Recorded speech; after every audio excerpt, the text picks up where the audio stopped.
बिहार में एसआईआर पर विपक्ष के बवाल के बीच सुप्रीम कोर्ट ने इस पर रोक लगाने से इनकार कर दिया है। लेकिन सुप्रीम कोर्ट ने चुनाव आयोग को इस प्रक्रिया में आधार कार्ड और वोटर आईडी कार्ड को शामिल करने पर विचार करने को कहा है। सुप्रीम कोर्ट के मुताबिक दुनिया में ऐसा कोई डॉक्यूमेंट नहीं है जिसकी नकल ना हो सके। हाँ, अगर कोई बड़ी गड़बड़ी पाई जाती है तो उसे बाद में देखा जाएगा। सुप्रीम कोर्ट के इस फैसले के बाद बीजेपी के नेता विपक्ष पर हमलावर हैं।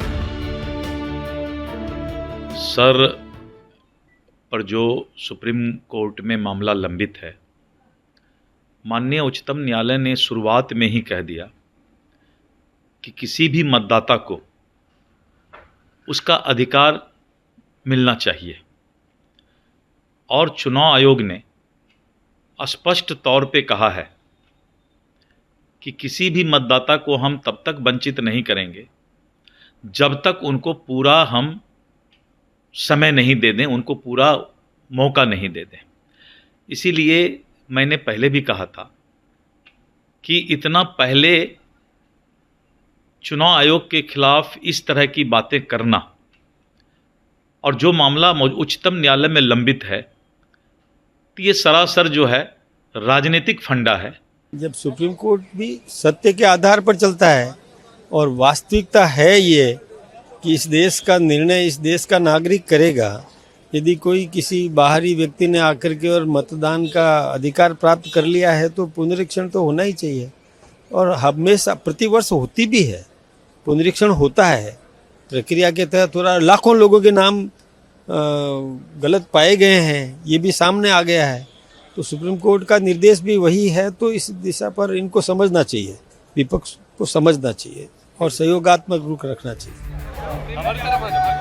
जबकि विपक्ष के नेता इस पर किसी तरह की प्रतिक्रिया देने से बच रहे हैं और सुप्रीम कोर्ट के फैसले पर कोई कमेंट न करना ही सही मान रहे हैं। हालांकि चुनाव आयोग पर विपक्ष अब भी हमलावर है। सुप्रीम कोर्ट का हमेशा सम्मान है, लेकिन जो बातें हैं प्रजातंत्र में सरकार के तरफ से मैनिपुलेशन हो रहा है। चुनाव आयोग सरकार की बातों में आकर जो काम कर रही है उससे हम असहमत हैं।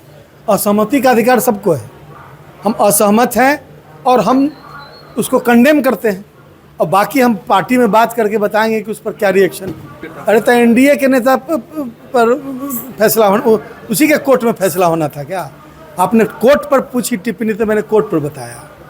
एनडीए तो बोलते ही रहेंगे, उनका तो काम है बोलना। चुनाव से वोट से नहीं जीतेंगे तो यही सब करते रहेंगे। देखिए, ये माननीय सर्वोच्च न्यायालय का निर्णय का कोई उस पर हमारी टिप्पणी देना उचित नहीं होगा, लेकिन इलेक्शन कमीशन जिस गतिविधि से काम कर रही है वो काफ़ी निराशाजनक है।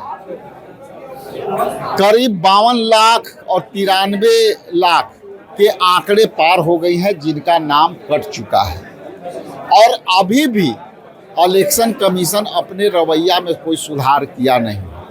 फर्जी तरीके से ये कहते हैं इलेक्शन कमीशन की फर्जी तरीके से वोटर ऐड है उसको हटाना चाहते हैं, लेकिन अब ये फर्जी तरीके से दायां हाथ से साइन, बाएं हाथ से साइन, उसका आधार उसमें, उसका मोबाइल उसमें, ये सारी घटनाएं जो है ये दर्शाती है कि इलेक्शन कमीशन का जो है रवैया बिल्कुल ही सही नहीं है। बिहार में इसी साल के अंत में चुनाव हैं।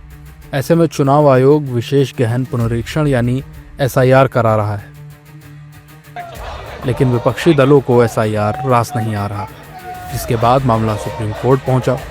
सुप्रीम कोर्ट ने फिलहाल इस पर रोक लगाने से इनकार कर दिया है और अब अदालत विशेष गहन पुनरीक्षण पर बहस की तारीख मंगलवार को तय करेगी।